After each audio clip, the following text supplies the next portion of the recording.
Lecture जो सुनने का मौका मिला, तो हमें माजी में ले गए जब हम तैयारी करते थे सिविल जज की। तो उन दोनों में उसके बाद तो शायद वकील को ये टाइम नहीं मिलता कि बैठकर सारी जो है ना बेयर एक्ट्स पढ़े और सारे सब्जेक्ट्स पढ़े। वो टारगेटेड पढ़ाई होती है कि जो ज़रूरत पड़ती है, जो लॉ इन्वॉल्व होता है उसमें। खैर, पिछली 2 लेक्चर्स मेरे ख्याल में मैं आपके सामने पेश हुआ हूँ, हाज़िर हुआ हूँ। उस दोनों में एक था offence against the property, offence against the human body, और आज सबसे अहम चैप्टर है वो है जनरल एक्सेप्शंस। जनरल एक्सेप्शंस, जहाँ ऑफेंस है वहाँ जनरल एक्सेप्शंस है। जनरल एक्सेप्शन चैप्टर इतना इम्पॉर्टेंट है कि जो ऑफेंस मतलब कि हर ऑफेंस का बेस पहले जनरल एक्सेप्शन को देखकर ये डिसाइड किया जाता है कि ये ऑफेंस बनता है या नहीं बनता। तो इसमें सबसे पहले तो हम आते हैं कि डेफिनेशन में ऑफेंस के। तो ऑफेंस है क्या बेसिकली, मतलब एनी एक्ट या ओमिशन जो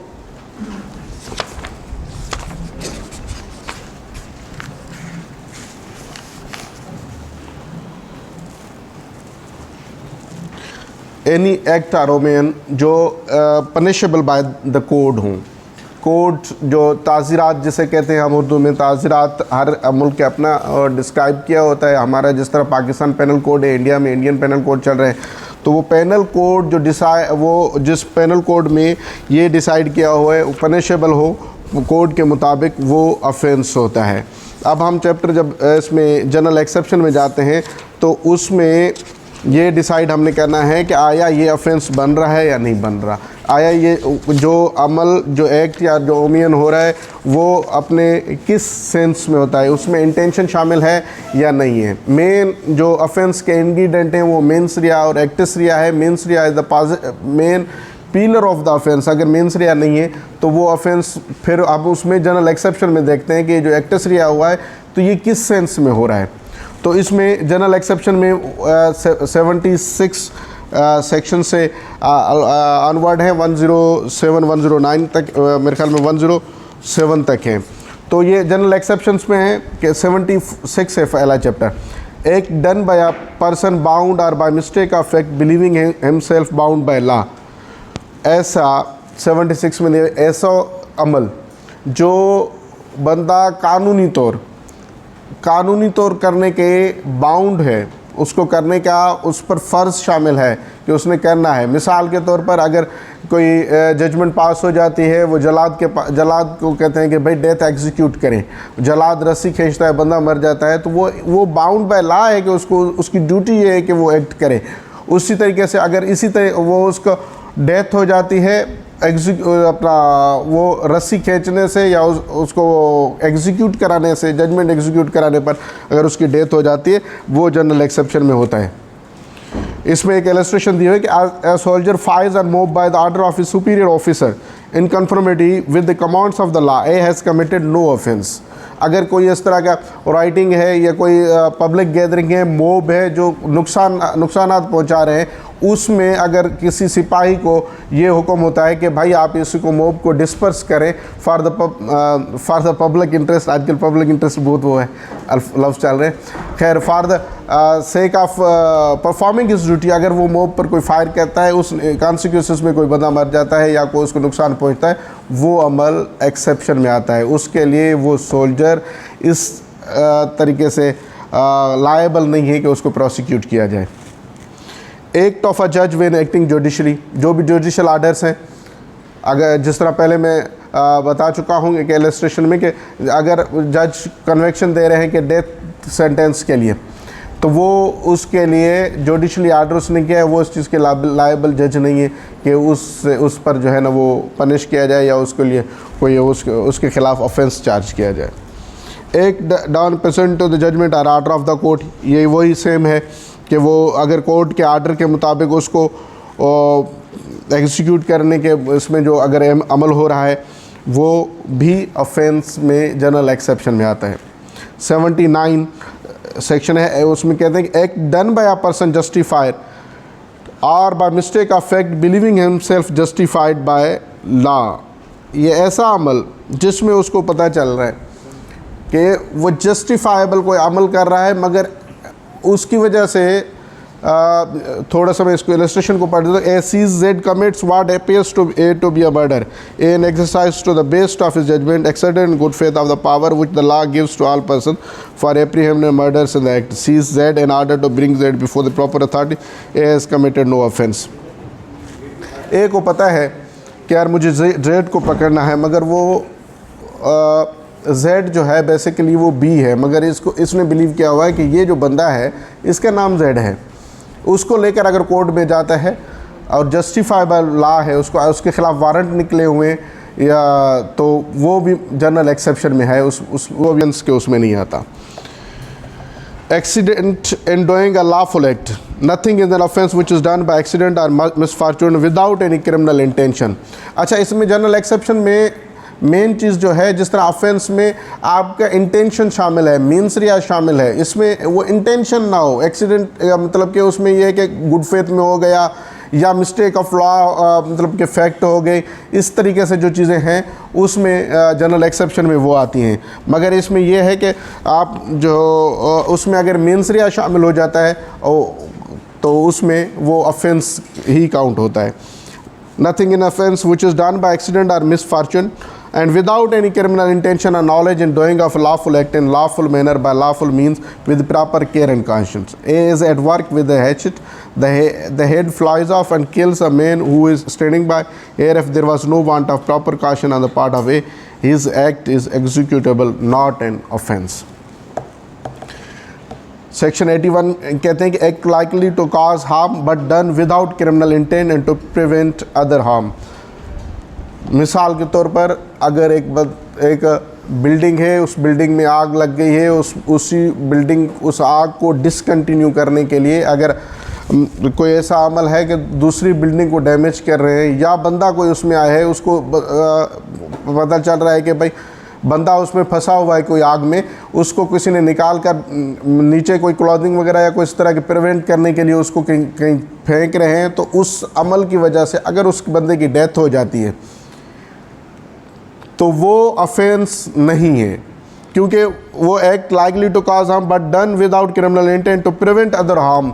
उसको दूसरे नुकसान से बचाने के लिए उसने जो अमल किया है, जो बंदे ने अमल किया है, उसमें उसकी मीनसरिया शामिल नहीं है, उसकी बदयांती शामिल नहीं है, मगर उसका ये है कि वो उसको गुडविल में, गुड फेथ में, in order to save him from any other harm, वो उसको जो अमल कर रहा है वो अमल भी जनरल एक्सेप्शन में आता है। Act of a child under 10 years of age, 10 साल का बच्चा है जो रेशनल तरीके से वो समझ नहीं पाता, उसमें भी जो अमल वो जो अमल करता है वो भी इसी ज़मरे में आता है, वो जनरल एक्सेप्शन में आता है कि वो ऑफेंस नहीं है। Act of a child about 10 and under 12 of immature understanding, एक अनसाउंड माइंड है जो चीज़ों को समझ नहीं पाता, वो उसने कुल्हाड़ी उठाई हुई है कि किसी को उसको इसका पता नहीं कि ये जो कुल्हाड़ी है ये कहाँ तक सज़ा मतलब कि वो नुकसान देगी, या कोई बंदूक या किस तरह के हार्मफुल कोई अमल उसने उठा लिया, मगर उसकी कॉन्सिक्वेंसेस का, उस हथियार का, उस वेपन का, उसके यूज़ का उसके सेंस में नहीं है बंदे के, और वो इम्यूचुअल अंडरस्टैंडिंग है, तो वो भी जनरल एक्सेप्शन में आते हैं। Act of person of unsound mind, पागल अनसाउंड माइंड जो है वो इसमें जनरल एक्सेप्शन में आते हैं।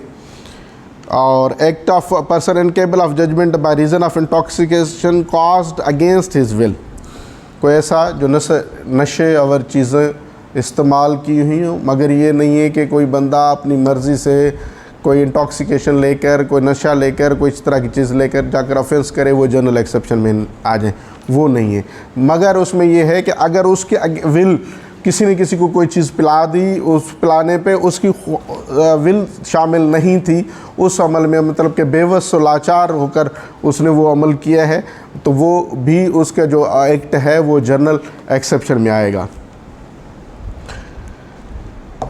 सेम 86 में वही रिक्वायर्ड है कि offence requiring a particular intent और knowledge committed by one who is intoxicated, हाँ उसमें अगर उसी को उसमें नॉलेज है, इंटॉक्सिकेशन के नॉलेज है, उसको वो अपने विल से वो किया हुआ है, तो वो जनरल एक्सेप्शन में नहीं आएगा अनटिल अनलेस कि उसकी विदाउट हिज नॉलेज हो और अगेंस्ट हिज विल अगर उसको एडमिनिस्ट्रेशन ऑफ इंटॉक्सिकेशन हो, तो वो उसी के जनरल एक्सेप्शन के ज़मरे में आएगा। Offence act not intended, not known to be likely to cause death are grievous or done by consent. मिसाल के तौर पर दो लोग आपस में, दो खिलाड़ी हैं, अब एक अखड़े में खड़े हुए हैं, एक प्ले ग्राउंड में खड़े हैं, वो कह रहे हैं कि हम आपस में एक दूसरे को मार रहे हैं और वो उसमें उनका कंसेंट है। मिसाल जो आज का दुनिया में रेसलिंग का कॉन्सेप्ट है, इस तरह का उनका कंसेंट है, उसमें अगर कोई हर्ट है या ग्रीवियस हर्ट आ जाता है तो वो भी जनरल एक्सेप्शन में आता है, मगर दोनों के उसमें कंसेंट का होना ज़रूरी है। Act not intended to cause death done by consent in good faith और act not intend to cause death done by consent in good faith for person's benefit. Nothing which is not intended to cause death is an offense by reason of any harm which it may cause or be intended by doer to cause and known by the doer to be likely to cause to any person for whose benefit it is done in good faith and who has given a consent whether express or implied to suffer that harm. मिसाल के तौर पर एक बंदा है जिसको ख़ास तौर इसको ये अमल जो है वो डॉक्टर को जस्टिफाई करता है। अगर उनको किसी को, हमें तो नहीं पता होता कि जनरल लोग बंदे को पता है कि यार अपेंडिसाइटिस का पेन है, अपेंडिक्स का पेन है, तो डॉक्टर उसको अपेंडिसाइटिस प्रोसीजर करने के लिए अगर उसी को उससे कंसेंट लेकर प्रोसीजर करता है, इन कॉन्सिक्वेंसेस ऑफ दैट कि उसकी डेथ हो जाती है, उसी प्रोसीजर के दौरान उसकी डेथ हो जाती है, तो वो डॉक्टर जनरल एक्सेप्शन में आएगा क्योंकि डॉक्टर के ऊपर ये ऑफेंस वो उस पर लागू नहीं होगा। Act done good faith for benefit of child innocent person by or consent of the guardian, किसी बच्चे के बेनिफिट में उसको जो वो अमल कर रहा होता है उस अमल से प्रिवेंट करना है। अगर कोई ऐसा बच्चा है जो मिसाल के तौर पर आग में कूद रहा है या आग से उसको हम बचा रहे हैं, कोई इस तरीके से उसको प्रिवेंट करने के दौरान उसको कोई नुकसान पहुंच गया है, चाहे उसका कंसर्न हो या ना हो, तो उसमें वो भी हमें जनरल एक्सेप्शन में आता है, वो ऑफेंस नहीं है।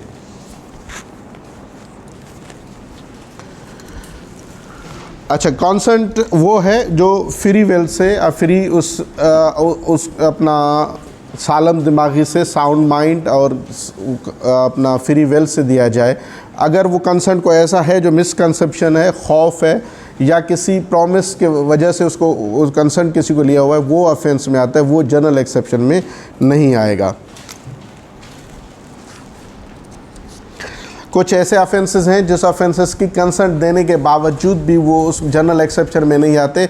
उसमें ख़ास तौर इस्तिका के जनीन और इस्तिका के हमल जो हमने पढ़े हैं, उसमें अगर वोमेन कहती है कि जिसके वोम में चाइल्ड है, बच्चा है, वो कहती है कि मैं मिसकैरेज के लिए वो कंसेंट देती है, इन स्पाइट ऑफ दैट भी पैनल हमें प्रोवाइड करता है कि ये ऑफेंस है।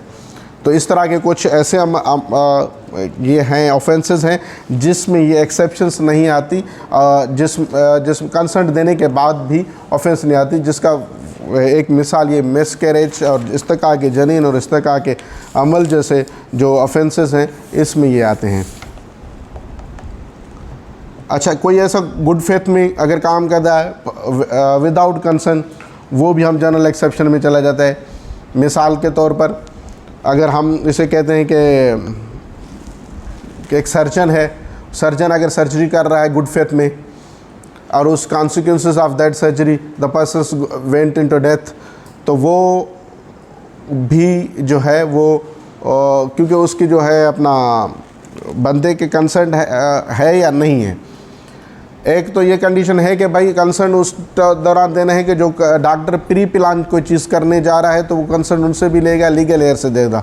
मगर एक बंदा है जो लावारिस हालत में मिला है कि उसकी रात को सर्जरी करना इम्पॉर्टेंट है, मगर ना उसका लीगल एयर है, ना खुद जो है इस कंडीशन में है कि वो उसको कंसर्न दे सके, वो उसी टाइम मतलब बेहोश है या अनकॉन्शियस है, तो उन दौरान में अगर वो डॉक्टर उसके भले के लिए, उसको गुड फेथ के लिए अगर वो डॉक्टर इस तरह का अमल कर रहा है और उसके अमल के दौरान, उस एक्ट के दौरान अगर बंदे की डेथ हो जाती है, तो वो भी डॉक्टर जनरल एक्सेप्शन में आता है। क्योंकि पहले हम ये पढ़ चुके हैं कि कंसर्न ज़रूरी है, मगर यहाँ पर यह बात है कि कंसर्न इसलिए ज़रूरी नहीं है कि वो बंदा खुद जो है बेहोश है, ना उसका कोई वारस मिल रहा है, मगर उसकी कंडीशन ऐसी है कि उसको बचाना लाजम है, उसको गुड फेथ में लेकर जाना लाजम है। तो गुड फेथ में अमल करें ताकि उसकी जान बच सके। वो इस तरह का कोई अमल ऐसा होता है तो उस अमल में जो डॉक्टर जो एक्ट कर रहा है वो जनरल एक्सेप्शन में जाता है। इसमें कम्युनिकेशन है, गुड फेथ में कोई कम्युनिकेशन होती है या इसी तरीके से वो उसको इसमें मेन जो इंग्रेडिएंट है वो ये है कि इंटेंशन ये ना हो कि बंदा सो कल को कहे कि यार मुझे मैंने कुछ चीज़ ऐसी मतलब कि कोई नशावर चीज़ इंटॉक्सिकेशन लेकर अपने हवास खो, मतलब क्या इंटेंशनली हवास खो कर बंदे को जाकर मारे, तो उसमें उसके इंटेंशन शामिल है। मगर उसके विदाउट विल विशेस के ख़िलाफ़ अगर उसको पता नहीं है, उसके सेंसेस कंट्रोल्ड हैं इंटॉक्सिकेशन के ज़रिए, अगर कोई ऐसा अमल होता है तो वो जनरल एक्सेप्शन में आते हैं। तो जनरल एक्सेप्शन चीज़ यह है कि ऑफेंस में जो 3 इंग्रेडिएंट हैं ऑफेंस बनाते हैं, मीन्स रिया, एक्टस रिया, मीन्स रिया और एक्टस रिया है, उस मीन्स रिया का ना होना ज़रूरी है। गुड फेथ में जो अमल किया जाए, जो for the benefit of any persons किया जाए, वो हो। इसके हवाले से अगर आपके किसी के दोस्त का सवाल है तो हम आगे चलें, क्योंकि सिर्फ पढ़ाना और बातें करना हमसे बड़ी मुश्किल लगता है यार, डिस्कशन में बड़ा बंदा आगे निकलेगा। सर मेरा क्वेश्चन है वो जो आपने कंसेंट और डॉक्टर वाली बात की थी, और उसमें अगर डॉक्टर की नेग्लिजेंस है तो वो भी जनरल एक्सेप्शन में आएगा कि नहीं? देखिए, जनरल तौर पर तो एक्सेप्शन है डॉक्टर के यहाँ। मिसाल के तरह अगर शेयर मेडिकल नेग्लिजेंसी वो एक एन अदर थिंग, उसको आप डिसाइड करने के लिए आप कोई ऐसी चीज़ सामने आई है जो आजकल हमारे यहाँ होता है, सिंध हेल्थ केयर कमीशन के थ्रू डिसाइड करना। कोई भी एक्सपर्ट हो, उसको एक्सपर्ट को हम नहीं डिसाइड कर सकते कि उसकी क्या प्रोफेशनल नेग्लिजेंसी है, अनटिल अनलेस वो मेडिकल के लोग उसको प्रूव ना करें, को उसके ऊपर इदारा प्रूव ना करें। जी, मेरे ख्याल में ये वो चीज़ें सारी ऊपर ऊपर चली गई, समझ नहीं आई, ऐसा है ना? नहीं, थोड़ा सा वो करें ना, वो इंटरेक्टिव सेक्शन रहे। हाँ हाँ हाँ, अच्छा। नथिंग इज एन ऑफेंस, ये 83 है सेक्शन। हाँ, nothing is an offence which is done by a child about 10 years of age under 14 years who has not attained sufficient maturity of understanding to judge of nature and consequences of his conduct on that occasion। 10 से ज़्यादा है, 14 से कम है, उसका इसके लिए main ingredient है कि उसको नेचर ऑफ ऑफेंस का पता नहीं चल रहा, उसको अमल जो कर रहा है वो मेच्योरिटी स्टेज पर नहीं है, उसको नहीं पता कि ये जो मैं अमल करने जा रहा हूँ, एक बच्चा है वो कोई राड लेकर बिजली की तार में दे दें, उसको इस अमल का तो नहीं पता होता। वही राड उठाकर मिसाल के बिजली को कोई तार है कि शॉक किसी को मार दे, क्योंकि उसको इस अमल के नेचर का उसके मेच्योरिटी स्टेज पर नहीं है। देखा जाए उसको पता चलता है इस चीज़ का, तो फिर ऐसे तो देखें जी, कुछ बच्चे गांव में एक्टिव होते हैं 10-12 साल में, वो तो सर 10 साल से नीचे भी होते हैं, सर वही बात है 10 साल से नीचे भी होते हैं। मगर इसमें ये मेन इंग्रेडिएंट ये है कि सफिशिएंट मेच्योरिटी ऑफ अंडरस्टैंडिंग। अगर उसको सफिशिएंट मेच्योरिटी ऑफ अंडरस्टैंडिंग नहीं है वो डिसाइड करने के लिए, बाकी जो मेच्योरिटी है वो वेरी करती है, कल्चरल वेरी करती है, इन्वायरमेंट को वेरी करती है, इस तरह का वेरी करती है कि हर तरीके शहर का बच्चे को मेच्योरिटी की लेवल कोई और है, देहात के बंदे की मेच्योरिटी की या हम जो उसको डिसाइड करते हैं कोई और है। इसी तरीके से कल्चरल और इन्वायरमेंट और एटमॉस्फेरिकल जो मेच्योरिटी लेवल है वो डिफरेंट होती है। जी, और कोई दोस्त? सॉरी, मिनिमम एज बताई गई है ऑफेंस की, पहले 7 से 10 साल थी, फिर 7 से मिनिमम 7 मेच्योरिटी के लिए, फिर 12 साल। लेटर ऑन एक अमेंडमेंट आई कि मिनिमम आपकी 10 साल और जो आपकी मैक्सिमम है वो 14 साल। तो जो भाई कह रहे हैं कि वो तो पिछली अमेंडमेंट से पहले की बात है। लेटर ऑन सर एक लाड़काने का केस है जिसमें 6 साल के बच्चे ने बंदूक से, जो दोनाली बंदूक होती है, उससे अपनी वालदा का मर्डर किया था। तो अब उस पर तो एडीजे साहब ने, जो मॉडर्न कोर्ट थी, उन्होंने कहा कि पहले तो ऑफेंस बनता ही नहीं है। लेटर ऑन एक क्वेश्चन डिटरमाइन किया गया कि भाई इसकी जो मेच्योरिटी है, सेम भाई से रिलेटेड है, वो कैसे पता चलेगा कि अब ये बच्चे की जो मालाफाइड है वो है नहीं है, या इसके पीछे अबेटर कौन था। अच्छा, ये मैंने प्रैक्टिकली खुद डील किया है। सॉरी, आपकी बात कर रहा हूँ मैं। When I was posted at Ratodero में मैं पोस्टिंग थी, तो ये अक्सर ये रात को होता था कि भाई जो है चोरियां हो गई हैं शहर में, ये परेशान, पुलिस परेशान, बंदे कहाँ हैं। रात को पुलिस ने इतनी बड़ी सर्वेलेंस दी है, बाद में पता चला कि 7, 8, 9, 10 साल के जो ये फ़कीरों के या इस तरह के जो वांडरिंग स्ट्रीट बच्चे होते हैं इस तरह के, वो लोग छत पे चढ़ के वो छत को रोज़ तोड़ कर किसी न किसी दुकान को वो ना अपना सिंधी में चौना खाट लगाने में कामयाब थी अंदा कहीं न कहीं दुकान के जो बनी चलना। तो इस तरह होता है। तो अब ये इस तरह का वांडरिंग स्ट्रीट बॉयज़ जो हैं, ये बच्चे जो ख़ासतौर मांगने वाले बेचारे हैं, तो ये दर की ठोकरें खाकर इतनी मैच्योर हो जाते हैं, 4-5 साल में तो 7 साल में तो बहुत हो जाते। तो वो उसकी सफिशेंट मैच्योरिटी ऑफ अंडरस्टैंडिंग को ज़रूरी है। जी सर लॉ तो कहता है कि ये तो ऑफेंस ही नहीं है, अब कैसे पता चलेगा कि जो बिहेव लाइक ऐसे करते हैं उसको कुछ पता ही नहीं। हाँ, जनरल एक्सेप्शन में ला तो एक्सप्रेसिवली ला दे रहा है कि उसको जनरल एक्सेप्शन में है। जनरल एक्सेप्शन 10 साल से जो भी कम करेगा तो उसमें तो है। जैसे कि आपने बताया कि नशा करके कोई कत्ल वगैरह कर रहा है, कुछ कर रहा है, तो उसको कैसे हाँ, ये एनवायरमेंटल अब उसमें है ना, सर्कमस्टांशियल एविडेंस में ले जाते हैं ना। मिसाल के तौर पर हम खास तौर क्रिमिनल ट्रायल में ल्यूनेटिक पिली लेते हैं ना कि यार ये पागल था, उस टाइम तो डिसाइड नहीं हुआ। ल्यूनेटिक पिली अनटिल अनलेस प्रूव हो, जाकर प्रूव करते हैं कि डॉक्टर से, साइकोलॉजिस्ट से, इससे वो मेडिकल सर्टिफिकेट है या उससे कुछ चीज़ें और, मतलब कि उसी तरीके से ओपिनियन लेते हैं, रिलेशन भी देखा जाएगा, सारा कुछ वो डॉक्टर खुद असरटेन करके। इसी तरीके से आप इंटॉक्सिकेशन की बात करें, आप बर्डन मतलब कि वो पिली जो ले रहा है अक्यूज्ड, उस पर बर्डन है कि उसको डिसाइड करे कि इंटॉक्सिकेशन जो whether it was an wilful और नॉट। अगर उसको विलफुल थी तो वो उसमें तो आएगा, वो ऑफेंस है। अगर विलफुली नहीं है, वो विदाउट कंट्रोल ऑफ सेंसेस है। जो इंटॉक्सिकेशन होती है, जाहिर बात है वो लेटर स्टेज पे तो नहीं ली जा सकती उसकी के लिए, क्योंकि जो इंटॉक्सिकेशन है आपकी उसके लिए मेडिकल आपका एक अर्लीस्ट स्टेज पे चाहिए होता है। इतना तो पता है कि इंटॉक्सिकेशन है, मसला सर्कमस्टांशियल एविडेंस स्टार्च के है ना। नहीं, इंटॉक्सिकेशन के सवाल तो है नहीं,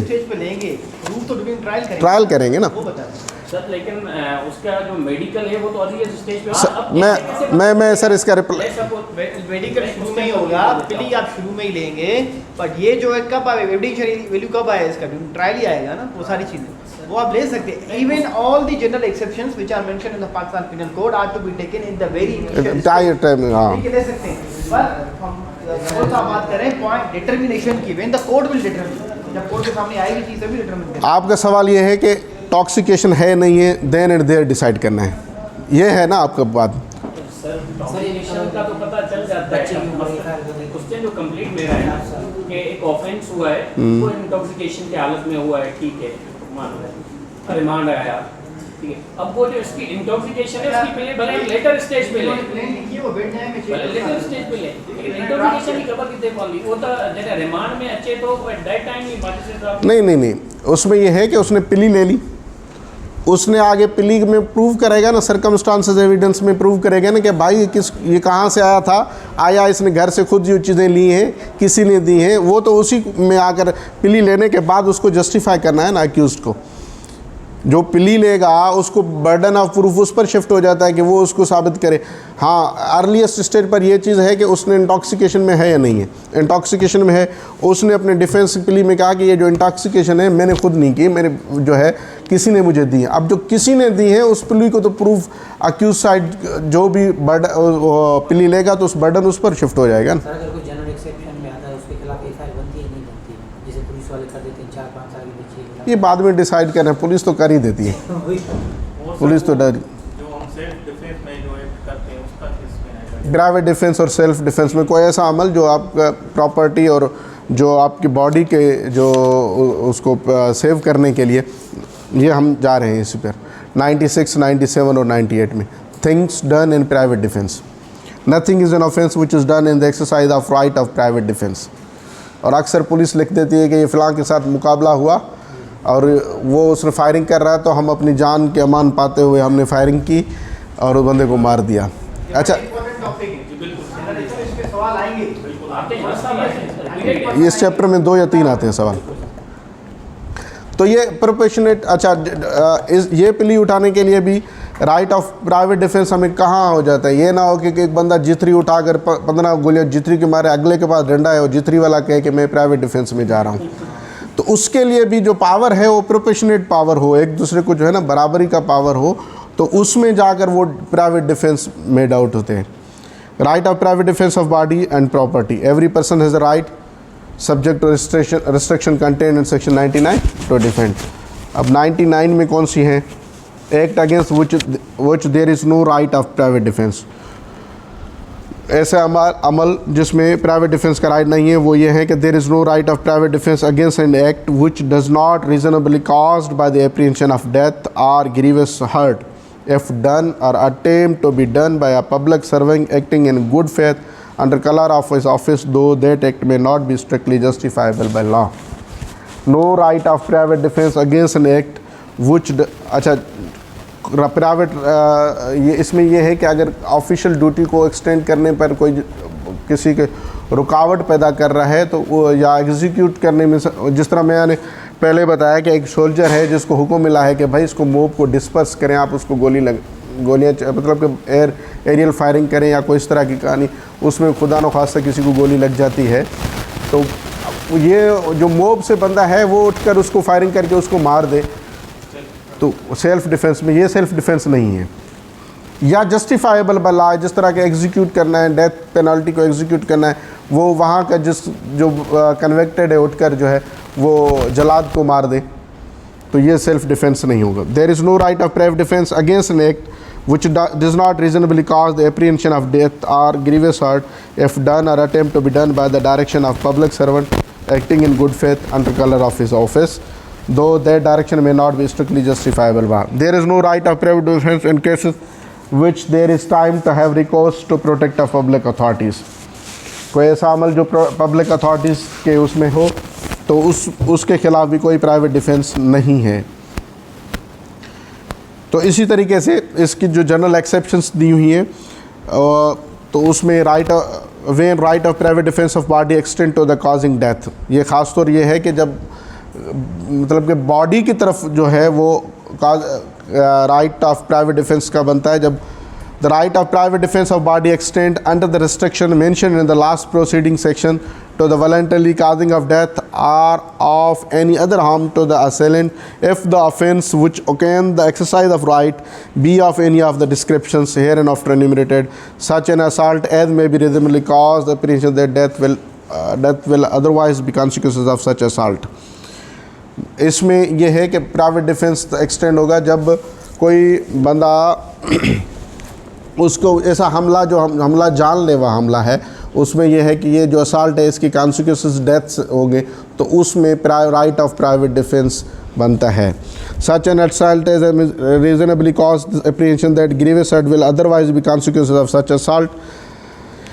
इसी तरीके से इनके स्टेप दिए हुए हैं। Thirdly N assault with intention of committing rape, कोई ऐसा हमला जो रेप के लिए करा है उसके लिए प्राइवेट डिफेंस एक्सटेंड होगा। Fourth an assault with intention of gratifying unnatural lust. Fifth, an assault with intention of kidnapping or abduction. Sixthly, an assault with intention of wrongfully confined a person under circumstances which reasonably cause him to apprehend that he will be unable to have recourse to the public authorities of his release. तो इसमें